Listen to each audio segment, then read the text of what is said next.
Casino. Maligayang pagdating sa Casino Alegria. At bakit nga ba Alegria ang pangalan? Dahil dito, ang saya ay hindi lamang detalye.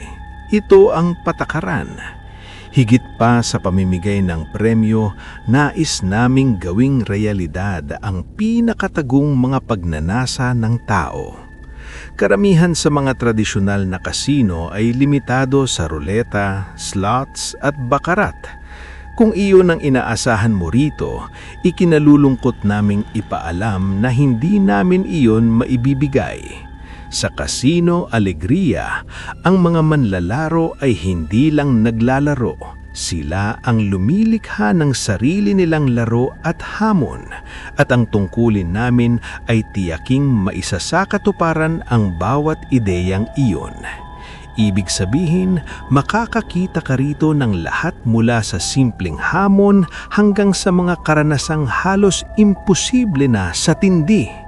Halimbawa, isa sa aming pinakasikat na laro ay nangangakong gagawin kang milyonaryo nang hindi mo kailangang lumabas kahit 100 piso. Mukhang napakaganda, hindi ba? Ngulit may kapalit. Upang manalo, kailangang lunukin ng kalahalok ang isang kawali ng kumukulong mantika sa bukas niyang bibig at manatiling gising sa loob ng 5 minuto. Kung makaligtas ka sa hamong ito, binabati ka namin. Iyon na ang kayamanan na magtitiyak ng seguridad ng iyong pamilya sa maraming henerasyon. Bakit namin ito ginagawa? Napakagandang tanong. Alam ng aming mga administrador ang hangganan o sa halip ang kawalan ng hangganan ng kalikasan ng tao. Nauunawaan nilang bawat individual ay may madilim na panig na naghihintay lamang ng tamang kapaligiran upang lumabas. At dito, ibinibigay namin ang mismong mitya na iyon. Huwag kang mag-alala tungkol sa paghuhusga. Sa aming prestihiyosong institusyon, tinatanggap namin ang mga kliyente ng lahat ng uri. Gayunpaman, upang makapasok, kailangang sundin ng mga manlalaro ang ilang regulasyon at magbigay ng panimulang deposito na humigit kumulang 100,000 piso upang makakuha ng Level 1 card, ang una sa 5 antas na inaalok namin. Bawat antas ay may iba't ibang uri ng taya at manlalaro, kabilang ang mga makapangyarihang politiko at mga sikat na personalidad na madalas makita sa mas matataas na palapag. Nasasabik ka na ba? Maghanda ka dahil makikita mo roon ang ilan sa pinakamasasamang uri ng tao na maiisip mo. Ang payo ko, huwag kang pupunta sa itaas kung ikaw ay sensitibo. Ang makikita mo roon ay maaaring mangailangan ng higit pa sa isang buong buhay ng therapy. At ngayon, narito ang mga patakaran na dapat sundin ng lahat ng manlalaro. Unang patakaran, mahigpit na ipinagbabawal ang anumang uri ng pagre-record o paglalantad kapag tumawid ka na sa mga pintuan ng kasino. Kung mahuli ka, sisiguraduhin namin ng mga magagalang na gwardiya na hindi ka na muling makakapagsalita. At hindi kami tumutukoy sa kamatayan.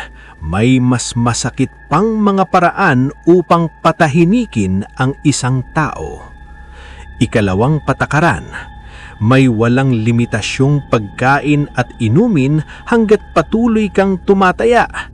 Ito ay kasino para sa karaniwan. Kailangan naming dumaloy ang pustahan.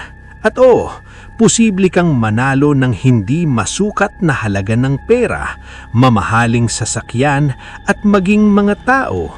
May mga larong tinataya ang ibang tao, maging ang sariling katawan. Ikatlong patakaran, kapag nawala na sa iyo ang lahat at wala ka nang maiaalok, may karapatan ang kalaban na humingi ng kabayaran na hindi mo maaaring tanggihan, at sisiguraduhin ng aming mga tauhan na matupad ang kagustuhan ng nanalo. Ikaapat na patakaran. Kung anyayahan ka ng isang babaeng kulot ang buhok, berde ang mata at nakaitim na damit, tumanggi ka agad. Isa siyang dating kliyente na naging obsessed sa laman ng tao. Nakatira na siya rito at nangangaso ng mga manlalaro sa mga larong minamanipulan niya upang laging manalo. Ikalimang patakaran. Hindi pinapayagan ang mga pasaway na pumasok ng walang card. Lahat ng kliyente ay may natatanging tattoo at chip sa ilalim ng balat. Kapag nahuli ka, ang iyong katawan ay gagamitin sa mga pustahan kung gaano kakatagal mabubuhay. Ika-anim patakaran. Ipinagbabawal ang makipag-usap ng impormal o mag-alok ng pagkain sa mga empleyado. Marami sa kanila ay hindi tao. Sila ay mula sa iba't ibang lahi, duwende, aswang, kapre, at marami pang iba. Lahat sila ay may tungkuling panatilihin ang kaayusan ng kasino. Ikapitong patakaran. Upang makaalis, kailangan mong ipatawag ang aming ahente at ipahayag ang iyong hangarin. Maraming manlalaro ang hindi na umaalis at nagiging residente.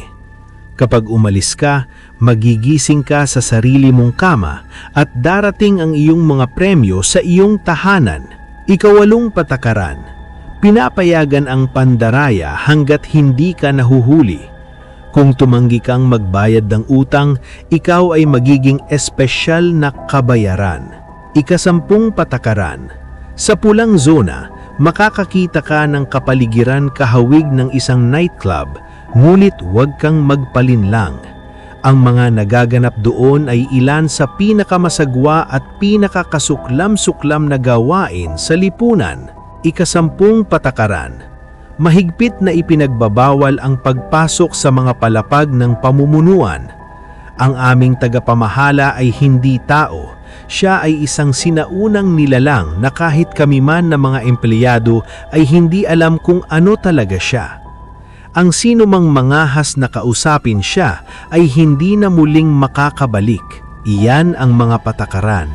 Sana'y mag-enjoy ka sa aming kaakit-akit na kapaligiran. Kami ay isang pamilya rito at hanggat sinusunod mo ang mga alituntunin, magiging maayos ang lahat. Naway maging di malilimutan ang iyong pananatili sa Casino Alegria. Tandaan, lahat ng iyong hangarin ay maaaring matupad. Kailangan mo lamang ng kaunting kabaliwan, pagnanasa at lakas ng loob upang makuha ang mga ito.